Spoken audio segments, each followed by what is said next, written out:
Hello दोस्तों, नमस्कार। स्वागत है आप सभी का एक और नए वीडियो में। मित्रों, उम्मीद कर रहा हूं कि आप सब बहुत अच्छे होंगे। आप सबकी पढ़ाई लिखाई भी दोस्तों बहुत अच्छे से चल रही होगी।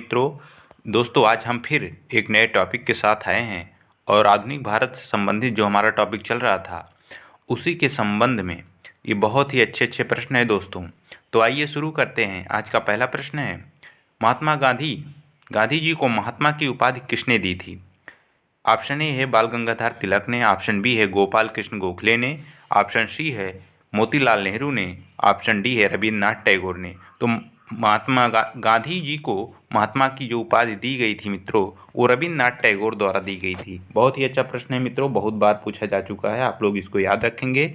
अगला प्रश्न है, लिखा है निम्नलिखित में से किसने प्रारंभिक शिक्षा संघ को स्थापित किया था? तो जी के Gokhale, M K Gandhi, B G Tilak, B R Ambedkar.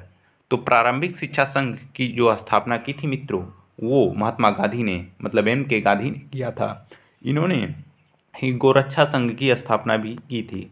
गोरक्षा संघ, आप लोग इसको भी याद रखेंगे। तामीली संघ की भी रक्षा की थी। क्या? तामीली तामीली संघ की स्थापना भी की थी इन्होंने। ठीक है, आप लोग इसको भी याद रखेंगे मित्रों।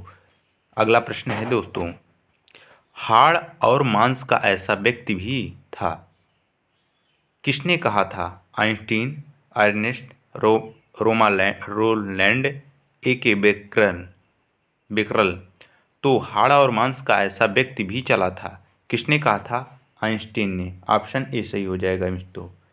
कौन कहा था? ऑप्शन ए सही हो जाएगा, आइंस्टीन ने कहा था। अगला प्रश्न है, ऑल इंडिया अनटचेबिलिटी लीग, जो कालांतर में हरिजन सेवक संघ के रूप में जाना गया, का गठन कब हुआ? 17 अगस्त 1932 को, 1 दिसंबर 1931 को, 30 दिसंबर 1932 को, 12 सितंबर 1931 को। तो ऑल इंडिया अनटचेबिलिटी लीग को, जो हरिजन सेवक संघ के नाम से जाना जाता था मित्रों, उसे महात्मा गांधी द्वारा ही 1930 में 30 सितंबर 1932 को जो है इसे स्थापित किया गया था। अगला प्रश्न है, हरिजन सेवक संघ के संस्थापक अध्यक्ष कौन थे? तो हरिजन सेवक संघ की स्थापना किसने की थी? अभी मैंने बताया, महात्मा गांधी ने। लेकिन इसके अध्यक्ष कौन थे? तो घनश्याम दास बिरला थे मित्रों। ऑप्शन ही सही हो जाएगा, घनश्याम दास बिरला इसके संस्थापक अध्यक्ष थे। ठीक है, अगला प्रश्न है, महात्मा गांधी द्वारा स्थापित हरिजन सेवक संघ के संस्थापक अध्यक्ष कौन थे? Mahadev Desai, Ghanshyam Das Birla, Amritlal Thakkar, B R Ambedkar. तो अभी हमने बताया, महात्मा गांधी द्वारा जो हरिजन सेवक संघ स्थापित किया गया था मित्रों 1932 में, उसके संस्थापक अध्यक्ष कौन थे? घनश्याम दास बिरला। ऑप्शन बी सही हो जाएगा इसमें। अगला प्रश्न है, ये मित्रों सुमेलित करने वाला प्रश्न है और बहुत ही अच्छा प्रश्न बन सकता है इससे वन लाइनर करके, कि निम्नलिखित घटनाओं को कालक्रम की दृष्टि से सजाइए। चौरा चौरी कांड, चटगांव शस्त्रागार लूट और मोपला विद्रोह।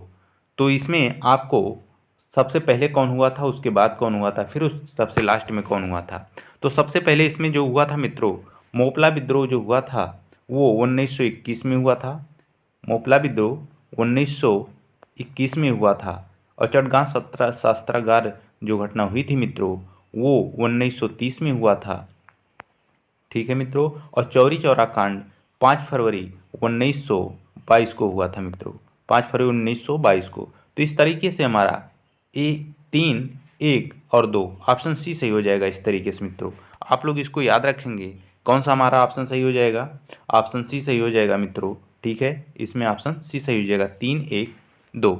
आप लोग जो हमने सन बताया उसको भी आप लोग याद रखेंगे, क्योंकि वो वन लाइनर क्वेश्चन बनते हैं उससे और बनेंगे भी। ठीक है, इसलिए आप लोग उसको याद रखेंगे। अगला प्रश्न देखते हैं हम लोग। लिखा है, महात्मा गांधी को सर्वप्रथम राष्ट्रपिता कहा था? रविन्द्रनाथ ठाकुर, विनोबा भावे, जयप्रकाश नारायण, जवाहरलाल नेहरू ने। तो महात्मा गांधी को सर्वप्रथम जो राष्ट्रपिता कहा था मित्रों, वो कहा था सुभाष चंद्र बोस ने। लेकिन इसमें सुभाष चंद्र नहीं है, इसलिए ये प्रश्न ही गलत है। ठीक है, और आप लोग लेकिन याद रखेंगे कि किसने कहा था राष्ट्रपिता महात्मा गांधी को सबसे पहले? तो सुभाष चंद्र बोस ने कहा था। किसने कहा था? सुभाष चंद्र बोस ने। आप लोग इसको भी याद रखेंगे मित्रों, ठीक है, कि सुभाष चंद्र बोस ने सर्वप्रथम महात्मा गांधी को राष्ट्रपिता कहा था। ठीक, आप लोग इसको भी याद रखेंगे। ये बहुत ही अच्छा प्रश्न है, लेकिन ये प्रश्न इसमें जो आंसर दिया है वो गलत है, लेकिन मैं बता रहा हूँ आप लोग इसको जरूर से याद रखेंगे। महात्मा गांधी को सर्वप्रथम राष्ट्रपिता किसने कहा था? तो वो सुभाष चंद्र बोस ने कहा था। अगला प्रश्न दोस्तों, 1925 के कानपुर कांग्रेस के अध्यक्ष कौन हैं? ऑप्शन ए है लाला लाजपत राय, ऑप्शन बी है सरदार वल्लभ भाई पटेल, ऑप्शन सी है पंडित मोतीलाल नेहरू, ऑप्शन डी है सरोजिनी नायडू। तो कानपुर जो 1925 में कांग्रेस का अध्यक्ष हुआ था मित्रों, वो सरोजिनी नायडू थी। यही पहली भारतीय महिला थी जो कांग्रेस की अध्यक्ष बनी थी। और एनी बेसेंट जो थी वो भारतीय महिला तो थी नहीं, लेकिन वो 1917 में पहले कांग्रेस अध्यक्ष, पहली महिला बनी थी। कांग्रेस की पहली महिला अध्यक्ष कौन थी? Annie Besant. लेकिन अगर ये पूछ ले कि भारतीय महिला अध्यक्ष कौन सबसे पहले थी कांग्रेस की अध्यक्ष, तो वो सरोजिनी नायडू थी 1925 के। और किस अधिवेशन में? कानपुर अधिवेशन में। इससे कई क्वेश्चन बन सकते हैं मित्रों, आप लोग इसको याद रखेंगे, ठीक है। एक और क्वेश्चन है, सुमेलित करने वाला है मित्रों, सुमेलित कहते हैं हम लोग। तो इसमें दिया है, ये सुमेलित करना है इसको।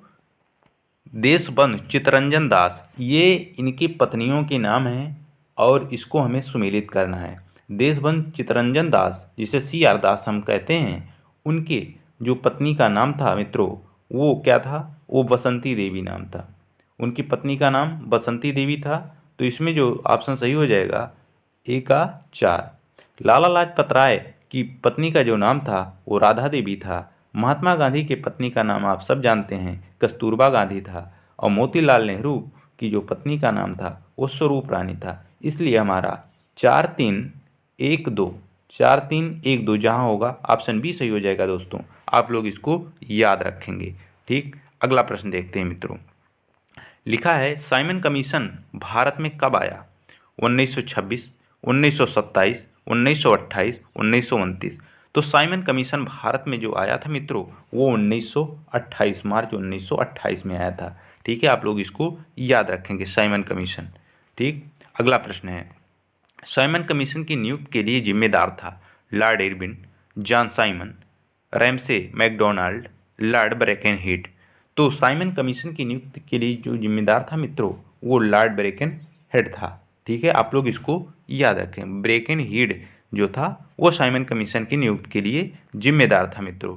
ठीक है, हाँ मित्रों, अगला प्रश्न है ये प्रश्न, इंग्लैंड में सार्वजनिक तौर पर वितरित करने के लिए 1930 की साइमन कमीशन की रिपोर्ट की पहले भाग की चर्चा का विषय था उद्योग, व्यापार, कृषि, संवैधानिक प्रगति। तो इंग्लैंड में जो सार्वजनिक तौर पर वितरित करने के लिए 1930 में साइमन कमीशन की रिपोर्ट की पहले भाग की चर्चा का विषय था मित्रों, वो संवैधानिक प्रगति थी। ठीक है, ऑप्शन डी सही हो जाएगा इसमें। आप लोग इसको याद रखेंगे, 1930 का ये रिपोर्ट था साइमन कमीशन का। ठीक, देखते हैं अगला प्रश्न। अगला प्रश्न भी वही सुमेलित करने वाला है मित्रों, लेकिन बहुत ही अच्छा प्रश्न है। इससे वन लाइनर क्वेश्चन, जितने भी आज सुमेलित करने वाले प्रश्न है, उससे कहीं ना कहीं वन लाइनर क्वेश्चन करके पूछ लेता है। या तो उसका सन पूछेगा या तो उसका स्थान पूछेगा मित्रों। ठीक है, आप लोग इसको याद रखेंगे। तो आज सुमेलित करना है, भारतीय राष्ट्रीय कांग्रेस की स्थापना कब हुई, जलियांवाला बाग हत्याकांड कब हुआ था, असहयोग आंदोलन कब हुआ था, और भारत छोड़ो आंदोलन कब हुआ था। तो आइए देखते हैं। तो भारतीय राष्ट्रीय कांग्रेस की स्थापना जो हुआ था मित्रों, 1885 में हुआ था। कब हुआ था? 1885 में हुआ था। आप लोग इसको याद रखेंगे। जलियांवाला बाग हत्याकांड 1919 है, 13 अप्रैल 1919 को हुआ था। असहयोग आंदोलन जो हुआ था मित्रों, वो 1 अगस्त 1920 को हुआ था। 1920 को हुआ था असहयोग आंदोलन। भारत छोड़ो आंदोलन 1942 का था। तो इसलिए 1, 2, 3, 4 ये सीरियल से ही है। ऑप्शन ए सही हो जाएगा इसलिए हमारा। ठीक है, ऑप्शन इसमें सही हो जाएगा ए। तो आप लोग इसको सन याद रखेंगे कि भारतीय राष्ट्रीय कांग्रेस की जो स्थापना हुई थी 1985 में हुई थी। जलियांवाला बाग हत्याकांड जो हुआ था 13 अप्रैल 1919 को हुआ था। असहयोग आंदोलन जो हुआ था 1 अगस्त 1920 को हुआ था। भारत छोड़ो आंदोलन जो प्रारंभ हुआ था 1942 को हुआ था मित्रों। अगला प्रश्न है, ये भी सुमेलित करने वाला है मित्रों। शबनम अज्ञा आंदोलन कब हुआ, खिलाफत आंदोलन, असहयोग आंदोलन, भारत छोड़ो आंदोलन कब हुआ था। तो इसमें हम देखते हैं कि शबनम अज्ञा आंदोलन जो हुआ था 1930 में हुआ था मित्रों, 1930 में शबनम अज्ञा, और खिलाफत आंदोलन 1919 का है मित्रों, 1919 का खिलाफत आंदोलन है। असहयोग आंदोलन अभी हमने बताया 1920 का है, और भारत छोड़ो आंदोलन 1942 का है, अभी हम लोगों ने बताया। अगर ये चीज़ें याद रहेंगी सन, तभी हम लोग इसको सम्मिलित कर सकते हैं, इसलिए आप लोग इसको ज़रूर से याद रखेंगे। तो हम देखते हैं सबसे पहले जो घटित हुआ था इसमें मित्रों, खिलाफत आंदोलन 2 है, उसके बाद 3 है, उसके बाद क्या है 1 है, तब 4 है मित्रों। तो इसमें क्या हो जाएगा 2 3 1 4, इसमें कहीं है तो 2 3 1 4 कहीं नहीं है मित्रों, ये सब गलत हैं आप लोग, लेकिन याद रखें जो मैंने बताया है वही सही है, 2 3 1 4 यही सही है मित्रों। ठीक है, इसमें ऑप्शन गलत है दिया है।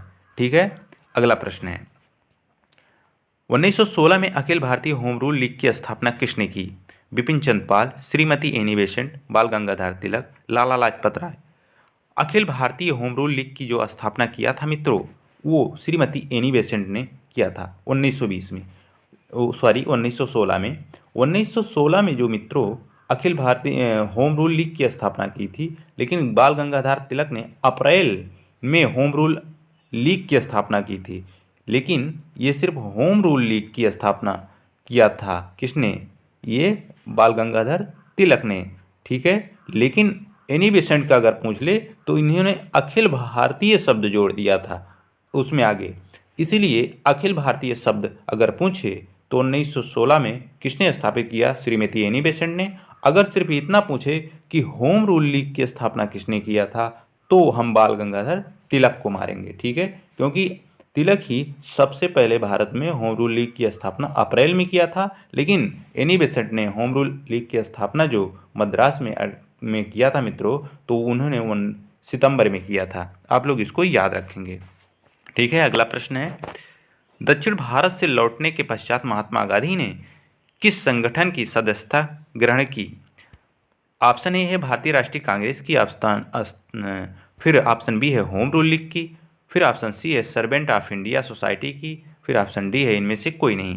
तो दक्षिण अफ्रीका से लौटने के पश्चात महात्मा गांधी ने जो सदस्यता ग्रहण की थी मित्रों, वो होम रूल लीग की सदस्यता ग्रहण की थी 1920 में। ठीक है, इसकी उन्होंने सदस्यता ग्रहण की थी कब, 1920 में। आप लोग इसको याद रखेंगे। अगला प्रश्न है बाल गंगाधर तिलक ने होम रूल लीग की स्थापना की थी पूना में, बम्बई में, दिल्ली में, अमृतसर में।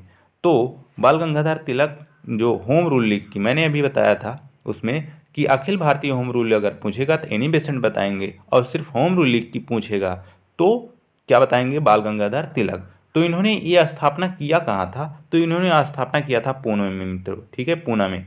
आप लोग इसको याद रखेंगे कब किया था, 1916 में किया था। ठीक है, अप्रैल 1916 में। ठीक, आप लोग इसको भी याद रखेंगे। ठीक है मित्रों, आप बहुत ही अच्छे अच्छे प्रश्न इससे बन सकते हैं, एक ही प्रश्न से कई प्रश्न घुमा घुमा के बन सकते हैं, इसलिए आप लोग हर चीज़ एक एक फैक्ट को याद रखते चलेंगे। ठीक, अगला प्रश्न है निम्नलिखित में से किसने अंग्रेजों से एशिया छोड़ने को कहा था, जवाहरलाल नेहरू, मोहम्मद जिन्ना, सरदार पटेल, महात्मा गांधी। तो अंग्रेजों से एशिया छोड़ने को जो कहा था मित्रों, वो ये महात्मा गांधी थे, ये आह्वान किया था 1942 में, जब भारत छोड़ो आंदोलन चल रहा था उसी में इन्होंने कहा था या तो अंग्रेज भारत एशिया को छोड़ दें या तो अपना शासन बंद कर दें।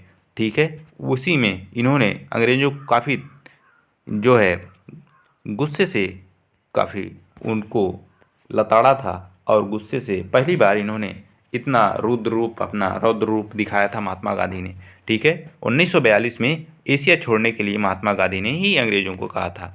अगला प्रश्न है मित्रों भारत छोड़ो प्रस्ताव किस दिन पारित हुआ था, 7 अगस्त 1942 को, 8 अगस्त 1942 को, 9 अगस्त 1942 को, 10 अगस्त 1942 को। तो भारत छोड़ो प्रस्ताव जो पारित हुआ था मित्रों, वो 8 अगस्त 1942 को पारित हुआ था। ठीक है, 7 अगस्त को वर्धा में बैठक हुई थी मित्रों, तो भारत छोड़ो आंदोलन की पुष्टि हुई थी 7 अगस्त को, लेकिन 8 अगस्त को जो बैठक हुई थी मित्रों, तो उसमें भारत छोड़ो आंदोलन प्रस्ताव जो हो पारित कर दिया गया था। और 9 अगस्त को मित्रों सुबह ही भारत छोड़ो आंदोलन जो है वो प्रारंभ हो गया था। आप लोग तीनों चीज़ को याद रखेंगे, ठीक है।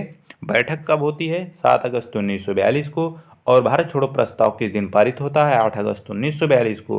और भारत छोड़ो आंदोलन किस दिन प्रारंभ होता है? 9 अगस्त 1942 को। आप लोग इसको भी याद रखेंगे।